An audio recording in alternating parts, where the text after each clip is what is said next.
Salut, bonsoir à tous les Africains, à tous les Ivoiriens, amis de la Côte d'Ivoire et amis de la Djossi Gang. J'aimerais ici vous saluer. Je suis Johnny Pacheco de la Djossi Gang.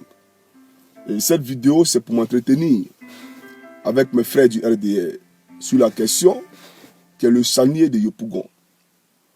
Pourquoi le charnier de Yopougon?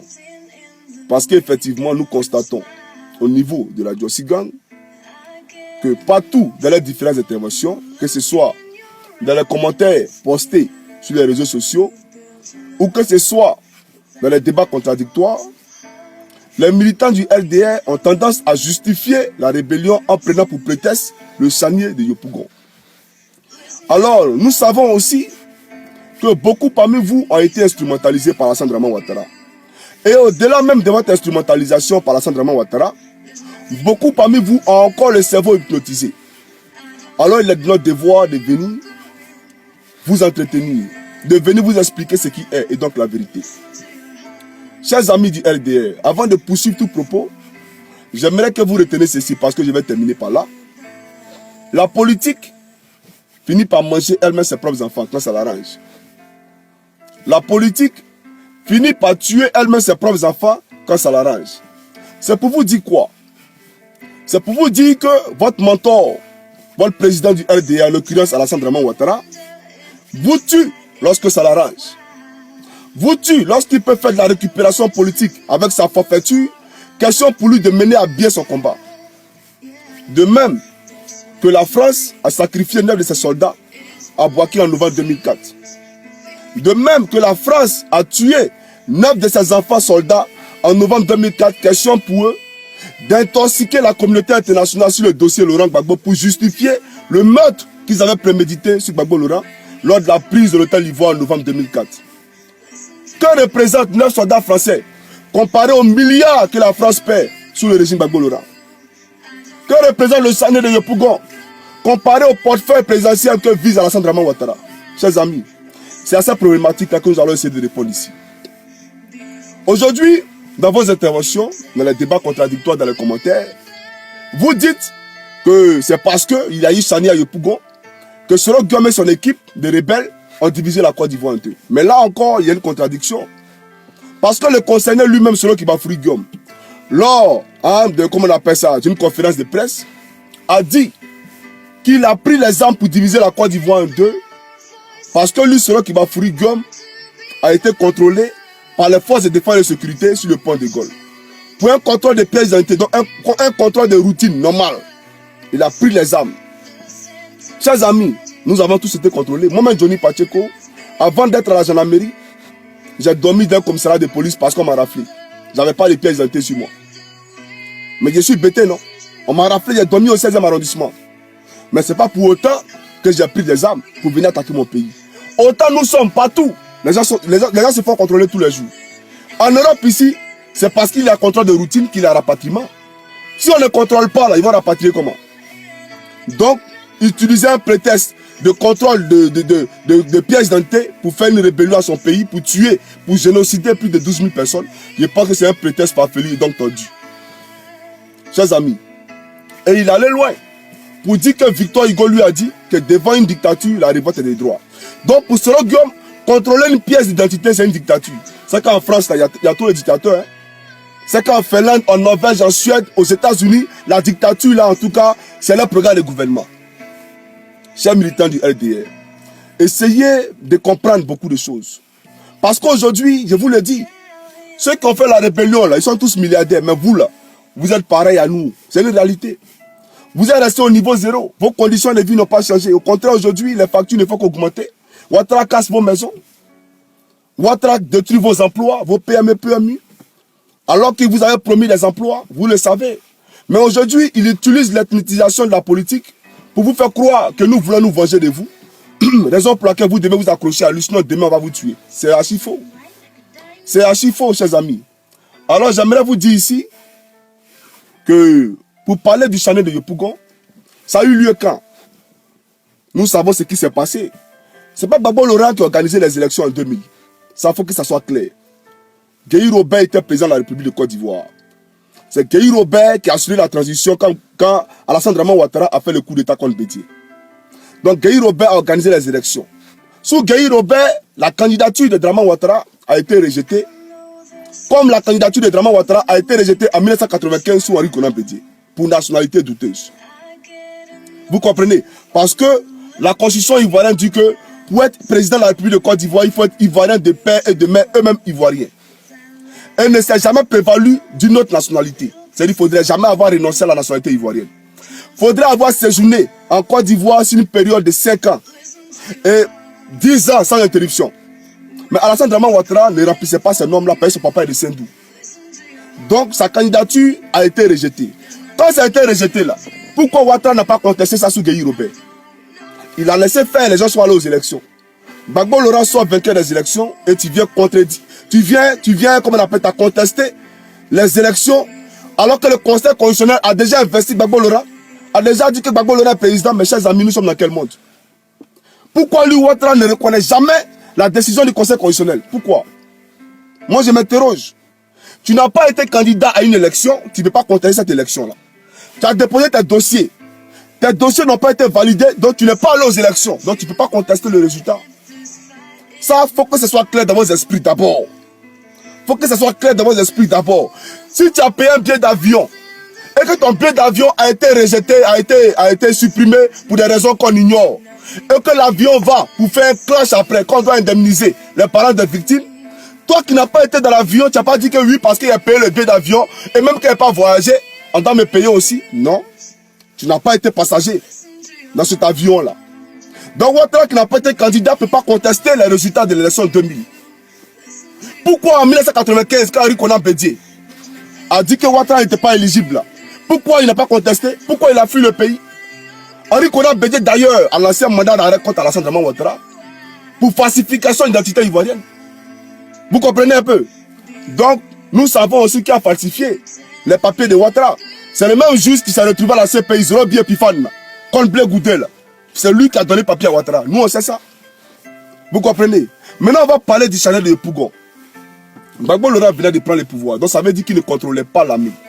On n'était pas encore... Il n'était pas encore question de choses de Gabi Point. Il n'était pas encore question de CKCK. Il n'était pas encore question de Dogo Blé. Gbagbo Laurent ne les connaissait même pas. Vous comprenez? Et qu'est-ce qui s'est passé? Gbagbo Laurent vient de prendre le pouvoir. Il y a des troubles dans le pays. Mais c'est normal pour rassurer la population. Parce qu'on est chef, on a appelé à prendre des décisions. Il a dit aux militaires, aux forces de défense et de sécurité, de faire restaurer le calme à Abidjan. C'est ce qui a été fait. Maintenant, si vous voulez passer par ce message que Gbagbo a émis à la télévision, pour dire qu'il est l'auteur de Chanel de Pougon, ici, désolé. Parce que lui qui dirigeait les opérations dans le temps, c'était le capitaine Apalo qui est devenu commandant école de l'école de la mairie Abidjan, nommé par Alassane Dramane Ouattara. Le même poste que Gabi Point occupait là. Aujourd'hui, c'est lui qui occupe ça. Ouattara ne peut pas nommer quelqu'un là s'il ne contrôle pas, s'il ne maîtrise pas la personne. Mais cette personne-là a été au théâtre des opérations. Il était sur la scène lorsque le Chani a eu lieu. N'est-ce pas? Et même dans l'armée, là, il y a des petits djoulas. Dans la gendarmerie, il y a des djoulas. C'est vrai, mais c'est faux. Donc vous pensez qu'ils sont assez cons pour aller tuer les propres frères? Non, ils ne sont pas assez cons pour tuer les propres frères. Donc, si vous voulez jeter, comment on appelle ça, l'ascension à Gbagbo Laurent pour dire que Gbagbo Laurent a donné un mot d'ordre, donc c'est Gbagbo Laurent qui a fait le Chani. Demandez à votre frère Apalo, qui est de Séguéla, demandez à Apalo à les entourer, qui a fait le Chani de Yopougon, puisque c'est lui qui dirigeait les opérations dans ce temps-là. Vous comprenez? Et même le commandant supérieur de la gendarmerie, sous Gueye Robert, était encore en exercice. Gbagbo Laurent n'avait pas encore fait de remaniement au niveau des différentes têtes de l'escadron au niveau de l'armée. Il n'avait pas encore fait. Il n'avait pas encore nommé un chef d'état-major, il n'avait pas encore nommé un commandant supérieur de la gendarmerie, directeur général des douanes, il n'avait pas encore fait cela. Il s'apprêtait même à former son gouvernement lorsque les événements ont survenu dans les rues de la capitale abidjanaise. Donc un monsieur comme ça qui vient de prendre acte du fauteuil présidentiel, qui vient de prendre contact avec le fauteuil présidentiel, qui vient de prendre la chaleur du fauteuil présidentiel, comment lui il peut contrôler tous ces éléments qui sont dans l'armée là? Non. Non. Maintenant, il y a une autre chose, c'est quoi? C'est que le même jour là, Gbagbo Laurent avait demandé aux militaires, à tous ses partisans, s'ils avaient voté pour lui de sortir, pour arracher le pouvoir à Gueye Robert. Mais c'est tout à fait légitime. Pourquoi? Parce que Gbagbo Laurent n'a pas organisé les élections, il a laissé faire. Et en pleine proclamation des résultats à la télévision, Gueye Robert et ses hommes sont venus interrompre le programme. Ils ont frappé le secrétaire général de la CEI d'alors, le président de la CEI, Honoré Guié. Et Gueye Robert s'est auto-proclamé président de la République de Côte d'Ivoire. Ça, c'est pas démocratique, ça. C'est anticonstitutionnel. Alors Gbagbo Laurent ne pouvait pas laisser faire. Il a dit aux gens, non, moi j'ai laissé, moi j'ai écouté, j'ai pris note pour voir qui a gagné, qui n'a pas gagné. Pourquoi lui peut venir dire qu'il est président? Alors que j'étais déjà vainqueur largement dans les résultats. Et c'est comme ça le peuple est sorti. Si le peuple n'avait pas voté Gbagbo Laurent, il ne serait pas allé affronter Gueye Robert qui était armé jusqu'aux dents. Mais Gueye Robert et Boka Yapi là, ils ont tué les Ivoiriens. Il y a eu beaucoup de morts. Gbagbo Laurent lui-même là, quand il a pris le pouvoir, il cherchait ces morts là pour les enterrer. Je vous rappelle qu'il y a une place de martyrs qui a été consacrée aux morts de novembre 2004 à l'hôtel Ivoire. Donc c'est pour vous dire que Gbagbo Laurent là, si quelqu'un est mort là, hein, il est mort pour la patrie, il lui donnait un funérail digne de ce nom là. Il cherchait le corps pour faire les funérailles. Pour leur rendre hommage, on n'a pas vu de corps. Alors qu'il y a eu des morts, ces corps là sont allés où? Et de façon miraculeuse, de façon spectaculaire, on nous apprend. C'est-à-dire que France 24, TF1, RFI, les journalistes français, les journalistes occidentaux nous apprennent que comment on appelle ça, dans l'enceinte de la forêt du Banco vers la Maca, il y a un charnier qui a été découvert. Chers amis, vous pouvez venir en France découvrir un charnier sans que les autorités françaises ne soient au courant et appeler Barack Obama et François Hollande pour dire moi, j'ai découvert un charnier, moi l'a dit. Vous pouvez aller aujourd'hui aux États-Unis découvrir un charnier sans que Barack Obama ne soit au courant. Mais en Côte d'Ivoire, ils ont découvert un charnier, les Blancs. Hein. Même pas les journalistes de la Côte d'Ivoire, les journalistes étrangers. Et ils ont appelé Gbagbo Laurent pour informer que nous avons découvert un charnier. Et que ce charnier-là, c'est les nordistes. Alors que bizarrement, ils n'avaient pas de carte d'identité. Comment arrivez-vous à identifier quelqu'un qui n'a pas une carte d'identité qui est nue? En France, quelqu'un est décédé, il est noir. On ne sait pas s'il est martiniquais, s'il est entier, s'il est guinéen, s'il est burkinabé, on ne sait pas. Mais vous, déjà, vous saviez. Parce que vous aviez un plan commun. C'est ça la vérité. Et Apollo qui dirigeait les opérations dans l'État aujourd'hui a été nommé par Ouattara. Et vous dites que Gueye Robert a été tué par Gbagbo Laurent. Cher ami, Gueye Robert lui-même là, Ouattara lui a fait un coup d'État. Les mêmes qui ont fait le coup d'État Henri Konan Bédié, tu sais, ils étaient tous des gars de corps de Ouattara. Mais les mêmes gars de corps de Ouattara ont renversé Gueye Robert, le complot du cheval blanc. Et parmi eux là, il y avait le capitaine Koulibaly Djemaoulé, qui est actuellement l'adjoint du colonel Bassanté à l'Ugène, à Agban. À l'Ugène, à Agban, il est l'adjoint du colonel Bassanté. Il était dans le temps, le gars de quoi de Palafo. Il a aidé ceux-là à faire le coup d'état contre Gueye. Mais on a vu la maison de Gueye, ces gars de quoi ont été tués. Si Gueye était là, est-ce qu'ils allaient épargner sa vie? Ils allaient le tuer. Donc quand on fait un coup d'état à quelqu'un, c'est pas pour le caresser dans le sang de ses poils. C'est pour le tuer, pour prendre son fauteuil.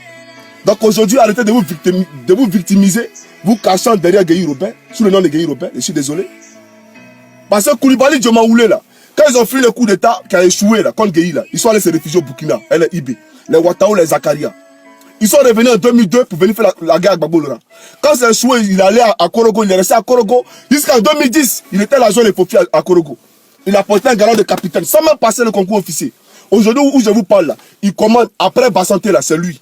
Ouattara peut-il laisser, comment on appelle ça, un poste stratégique comme ça qui est l'UGEN, l'unité d'intervention de la gendarmerie nationale, un individu qui ne connaît pas, qui ne maîtrise pas? Prenez les gens au sérieux, chers amis. Prenez-nous au sérieux. Donc le salaire de Yopougon là, comme je l'ai dit, si vous voulez partir du fait que Gbagbo Laurent parle à la télévision, interrogez le colonel Apollo Touré. Maintenant, si vous voulez partir du fait que, voilà, moi je vous dis simplement que aussi, dans le même temps, les corps ont disparu. Donc, quelles étaient les intentions d'Apollo Touré et l'ancien colonel de la gendarmerie, commandant supérieur de la gendarmerie que Gbagbo a enlevé. Ils ont voulu saluer le nom de Gbagbo avant de partir, nous ne savons rien. Donc, chers amis, avançons. Laissez Gbagbo Laurent tranquille, s'il vous plaît. Et puis, venez nous démontrer que Ouattara est éligible. C'est ça le vrai point actuellement. Moi, il y a temps où Ouattara va me démontrer que son papa n'est pas de Sendou. C'est tout le point qu'il est là. Chers amis, c'était une vidéo vite fait avant d'aller au travail. Donc, c'était Johnny Pacheco de la Jossigan. On se suit les morons. Ciao, ciao.